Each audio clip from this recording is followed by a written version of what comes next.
Assalamualaikum warahmatullahi wabarakatuh. Perkenalkan kami dari grup F, kelas Agama Islam 2 dari IKM 4C. Kami akan membahas ajaran Islam dalam upaya kuratif. Untuk anggota kelompok kami, ada Salsabila Putri, Dewi Eka Maharani, Tasya Azelia, Rinda Minanti, Ruhu Ayunil, Ayu Yunita, Aprilia Dwi Ayu, Zafira Ayu, Nabila Nuraini, dan Malasri Nabila. Untuk poin pertama, kami akan membahas pengertian pengobatan dalam Islam yang akan dijelaskan oleh teman saya.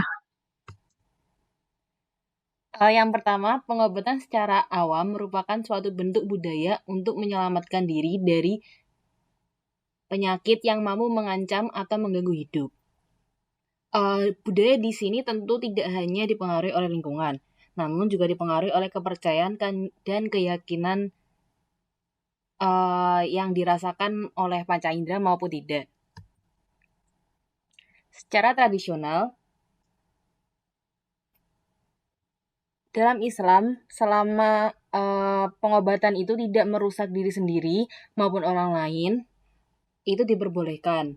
Yang lebih penting, pengobatan dalam Islam itu diperbolehkan selama tidak membawa kepada syirik seperti jambi-jambi, berdoa kepada ruh halus, atau azimat. Adapun menurut Undang-Undang Kesehatan Nomor 23 Tahun 1992, obat merupakan bahan atau campuran bahan untuk dipergunakan dalam menentukan diagnosis, mencegah, mengurangi, menghilangkan, dan menyembuhkan penyakit atau gejala penyakit, luka, kelainan fisik atau kejiwaan pada manusia atau hewan, termasuk untuk memperelok tubuh atau bagian tubuh manusia.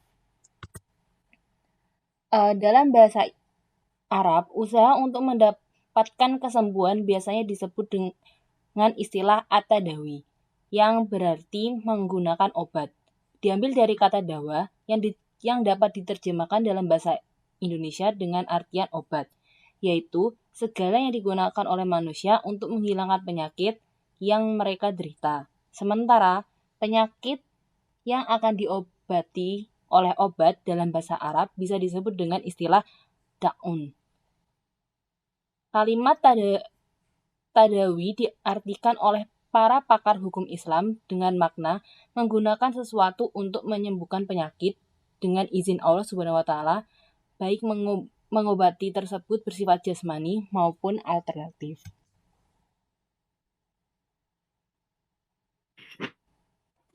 Selanjutnya adalah prinsip-prinsip pengobatan dalam Islam menurut ulama.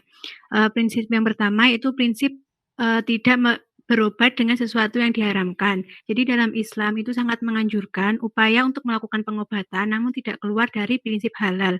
Dalam hadis riwayat Abu Daud, Rasulullah bersabda, sesungguhnya Allah telah menurunkan penyakit dan obat bagi setiap penyakit.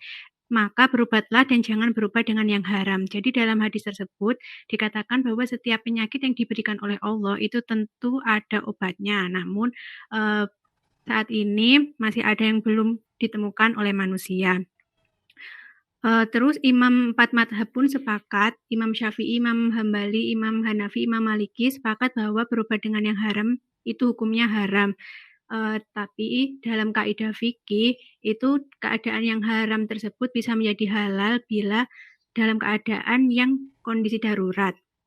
Namun kondisi darurat ini tidak bisa asal diputuskan, harus berdasarkan pertimbangan objektif dari beberapa ahli kesehatan, yaitu apabila tidak segera diberikan, orang tersebut akan berbahaya keselamatan jiwanya. Terus belum ditemukan obat yang halal. Yang kedua, prinsip kedua yaitu berobat kepada orang yang ahli secara ilmiah. Maksudnya di sini adalah dokter yang jelas metodologi pengobatannya, bukan kepada dukun yang nggak jelas cara pengobatannya. Selain itu juga berobat kepada dukun itu tentunya dilarang oleh Islam. Yang ketiga, pengobatan tidak menggunakan mantra atau sihir. Karena dalam hadis disebutkan bahwa sesungguhnya pengobatan yang melibatkan unsur mantra, guna-guna sihir, termasuk dalam perbuatan yang syirik. Nah, berikut ini adalah fatwa Majelis Ulama Indonesia mengenai pengobatan. Jadi, ulama Indonesia sendiri juga mengeluarkan fatwanya dalam fatwa nomor 30 tahun 2013. Adapun ketentuan hukum pengobatan dalam Islam yang pertama yaitu Islam mensyariatkan pengobatan karena bagian dari perlindungan dan perawatan kesehatan dan bagian dari menjaga al-daruriyat al-ham. Yang kedua, dalam ikhtiar mencari kesembuhan wajib menggunakan metode pengobatan yang tidak melanggar syariat. Yang ketiga, obat untuk kepentingan pengobatan wajib menggunakan bahan yang suci dan halal. Yang keempat, penggunaan bahan najis atau haram dalam obat-obatan hukumnya haram. Sebenarnya diperbolehkan, tapi ada syarat-syarat tertentu yang bisa dibaca lebih lanjut di fatwanya. Yang kelima atau yang terakhir yaitu penggunaan obat berbahan najis atau haram untuk pengobatan hukumnya boleh, dengan syarat dilakukan pensucian.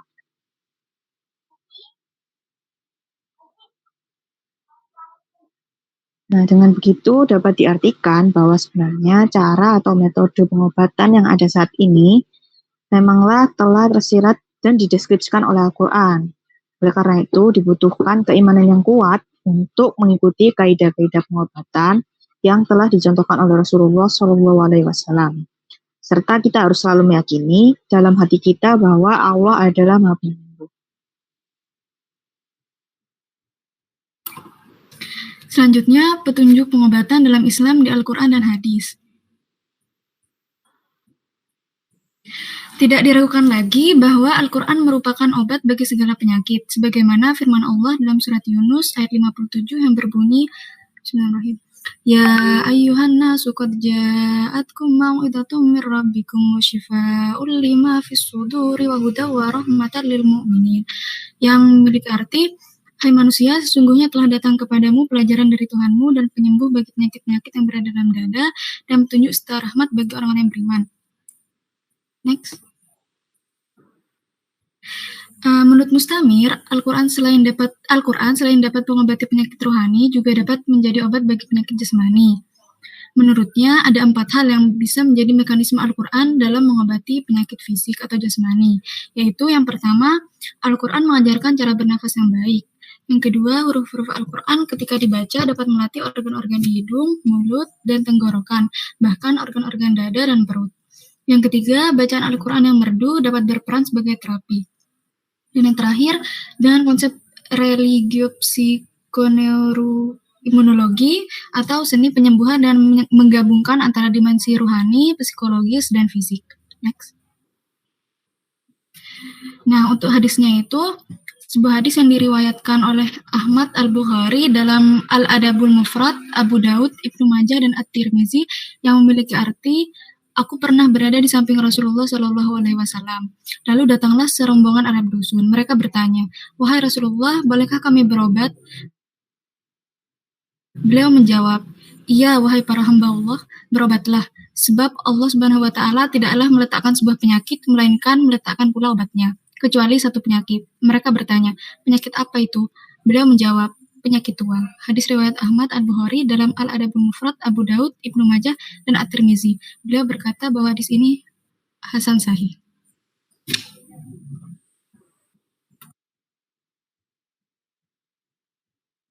Selanjutnya, saya akan menjelaskan mengenai metode pengobatan Nabi.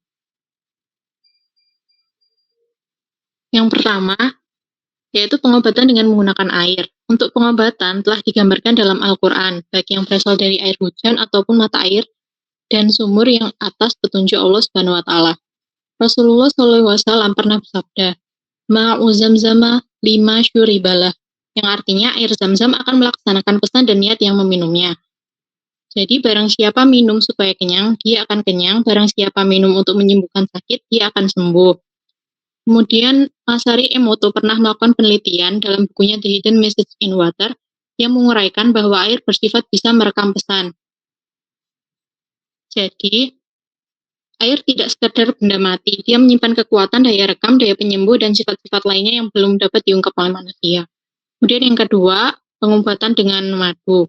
Madu merupakan makanan sekaligus obat yang disebutkan oleh Allah Subhanahu wa Ta'ala dalam Al-Quran.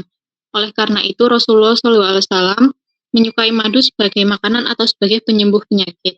Rasulullah SAW pernah bersabda yang artinya kesembuhan itu ada pada 3 hal, yaitu dalam pisau pembekam, meminumkan madu, pengobatan dengan besi panas, dan aku melarang umatku melakukan pengobatan dengan besi panas. Next. Yang ketiga, yaitu pengobatan dengan kurma. Allah Subhanahu wa Ta'ala telah melebihkan kurma dari buah-buahan yang lain. Allah Subhanahu wa Ta'ala menyebutnya di 20 tempat yang berbeda di dalam Al-Quran dengan memakai lafaz al-nahl, al-nahil, atau al-nahlah. Selain merupakan sunnah Nabi Shallallahu Alaihi Wasallam dengan berbuka puasa dengan kurma, ternyata kurma juga mengandung banyak manfaat dan khasiat yang baik bagi kesehatan. Kemudian yang keempat, pengobatan dengan habatus sauda. Rasulullah SAW pernah bersabda, yang artinya untuk kalian ada habatus sauda, jintan hitam yang di dalamnya terdapat penyembuh bagi segala macam penyakit kecuali kematian. Manfaat habatus sauda sendiri diantaranya menguatkan sistem kekebalan, meningkatkan daya ingat, konsentrasi, dan kewaspadaan, meningkatkan bioaktivitas hormon, menetralkan racun dalam tubuh, antihistamin, memperbaiki saluran pencernaan dan antibakteri, tambahan nutrisi pada ibu hamil dan balita, dan anti tumor.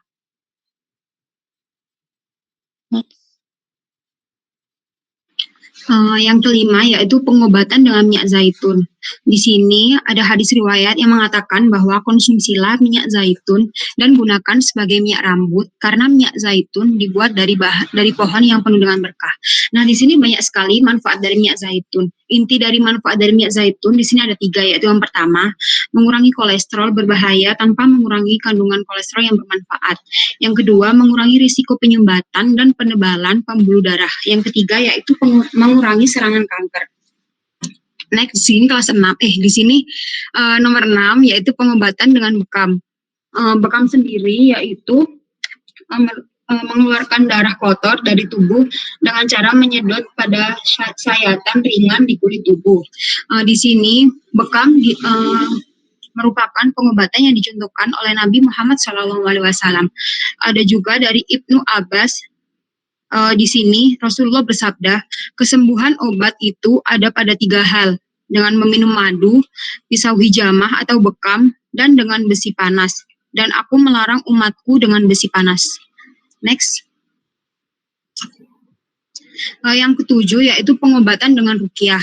Ruqyah adalah metode penyembuhan dengan cara membacakan sesuatu pada orang yang sakit akibat dari ain atau mata hazard, sengatan hewan, sihir, racun, rasa sakit, sedih, gila, kerasukan, gangguan jin, dan lainnya. Di sini Rasulullah bersabda dan artinya tidak apa-apa melakukan ruqyah selama tidak mengandung unsur syirik. Next.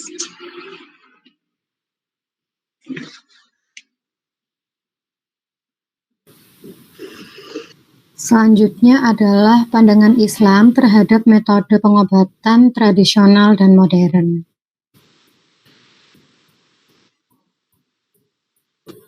Seperti yang kita ketahui bahwa pengobatan ialah suatu kebudayaan untuk menyelamatkan diri dari penyakit yang mengganggu hidup.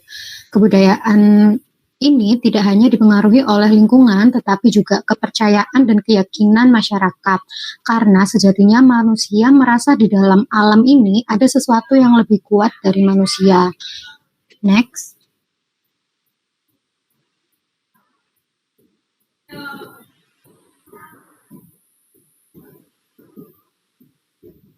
Seperti hadis yang diriwayatkan oleh Imam Muslim yang memiliki arti setiap penyakit pasti memiliki obat, dan bila ada sebuah obat sesuai dengan penyakitnya, maka dia akan sembuh dengan seizin Allah Subhanahu wa Ta'ala.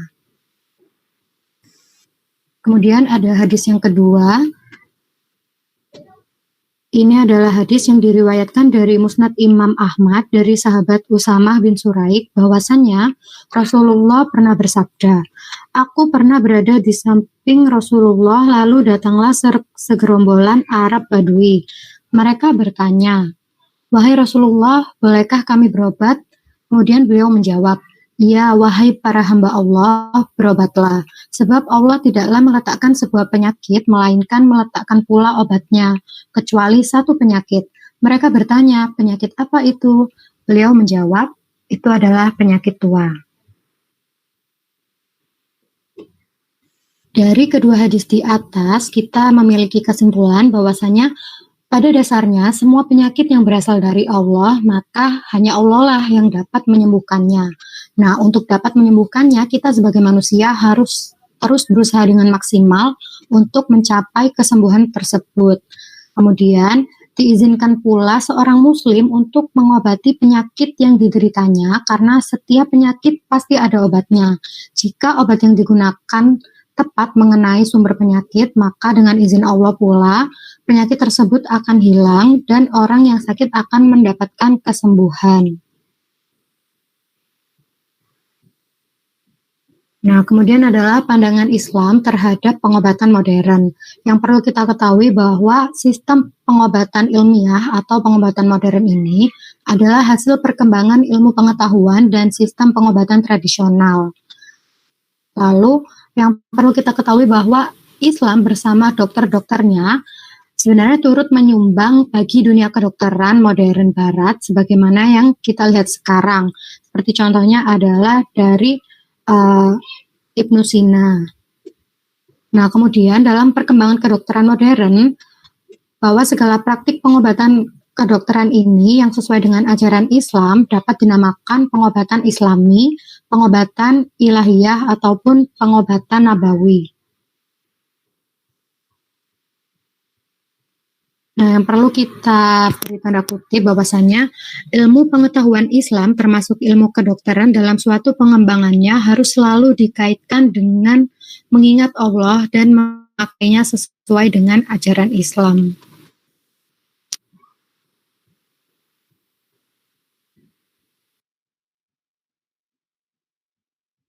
Kemudian pengobatan yang dilarang oleh Islam.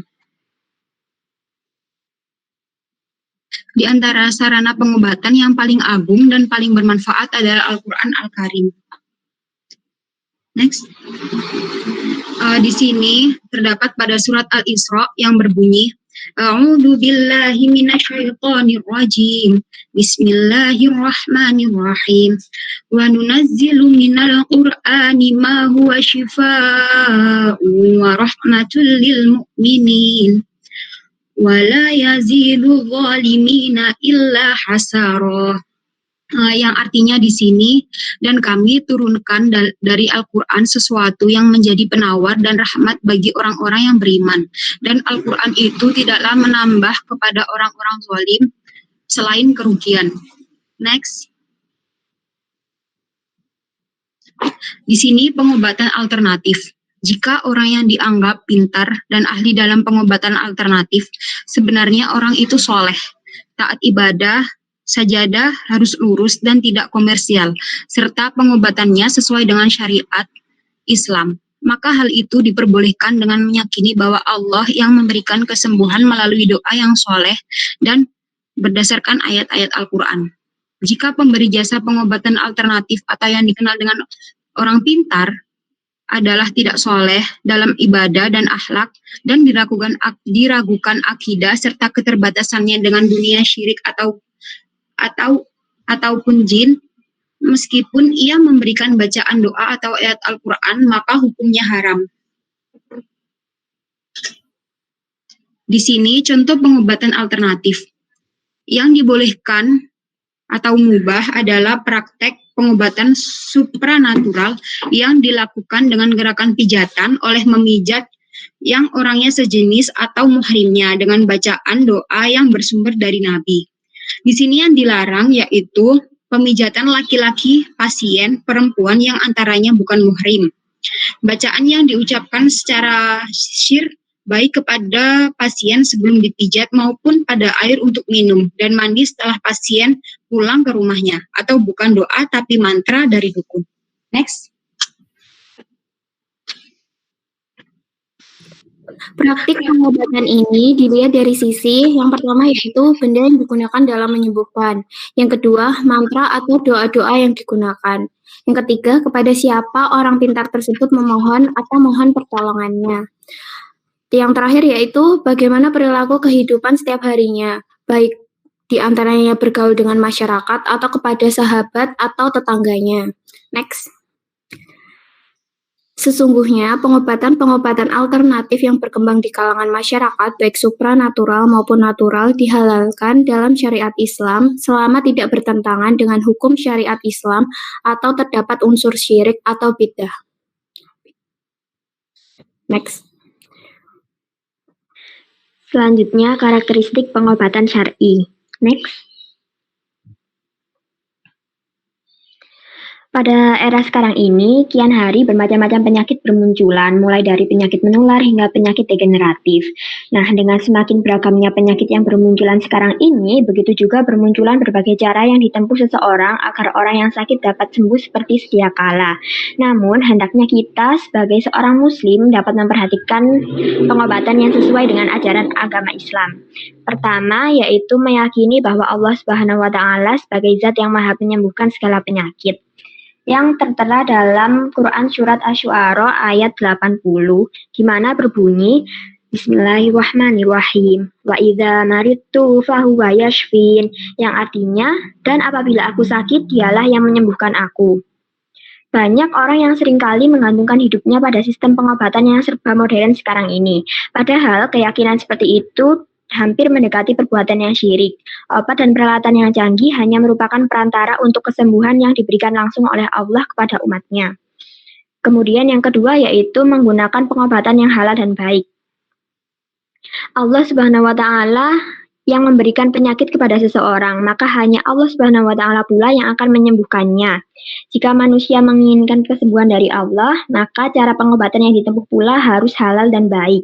Seperti yang tertera dalam Quran Surat Al-Ma'idah ayat 88, yang mana berbunyi, Bismillahirrahmanirrahim. Wa kulu mimma razaqakumullahu halalan thayyiba. Wattaqullahal-ladzi antum bihi mu'minun, yang artinya, dan makanlah dari apa yang telah diberikan Allah kepadamu sebagai rezeki yang halal dan baik, dan bertakwalah kepada Allah yang beriman kepadanya. Kemudian yang ketiga yaitu pengobatan yang tidak bersifat tahayul, bid'ah, dan khurafat, di mana pengobatan yang disyariatkan dalam agama Islam merupakan pengobatan yang telah diuji secara ilmiah, terbukti dapat menyembuhkan suatu penyakit, bukan pengobatan yang berbau syirik. Next.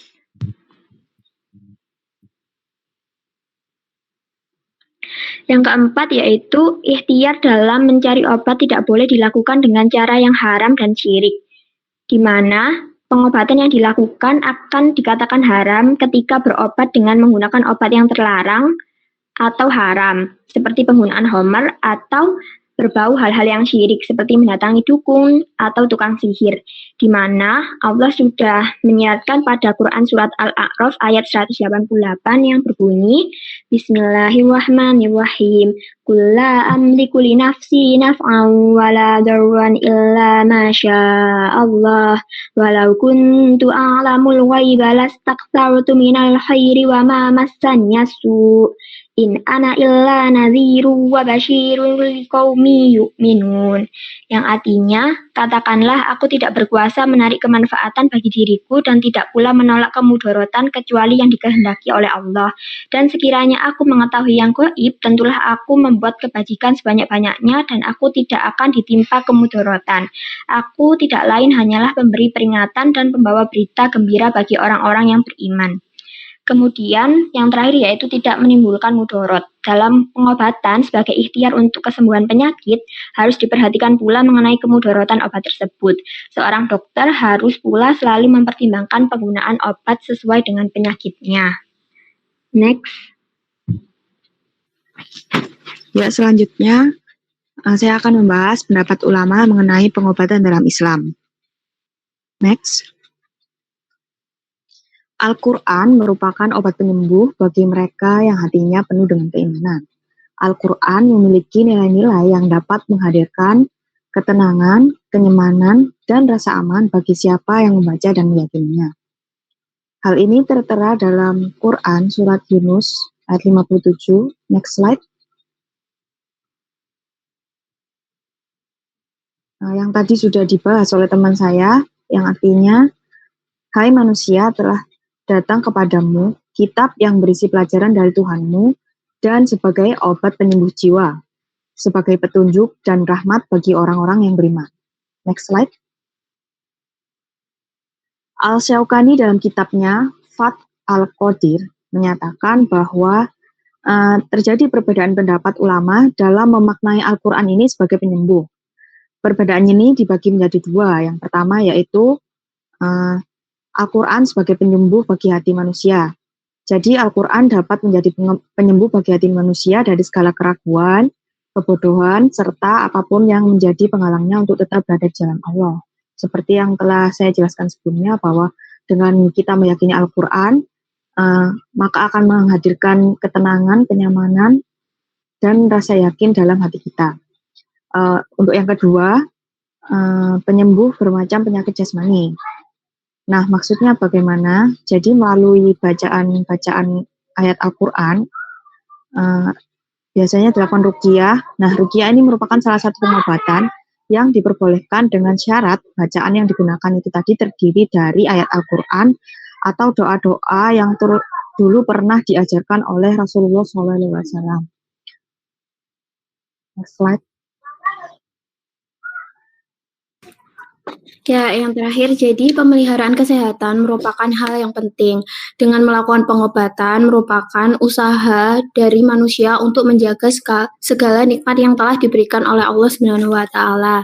Berbagai pengobatan yang terdapat ajaran Islam sudah ada sejak zaman Nabi dan Rasul. Metode pengobatan tersebut menggunakan bahan alami seperti mengkonsumsi madu, minyak zaitun, bekam, serta dan lainnya, yang dapat dilakukan sebagai bentuk untuk memelihara kesehatan. Adanya berbagai pengobatan membuat kita harus pandai memilih pengobatan yang digunakan. Pentingnya mempelajari ilmu dan metode kesehatan sesuai dengan ajaran Al-Quran dan hadis untuk menghindari penggunaan atau pengobatan yang terbuat dari barang haram atau pengobatan syar'i atau tidak. Ya, jadi sekian presentasi dari kelompok kami. Kurang lebihnya mohon maaf. Wassalamualaikum warahmatullahi wabarakatuh.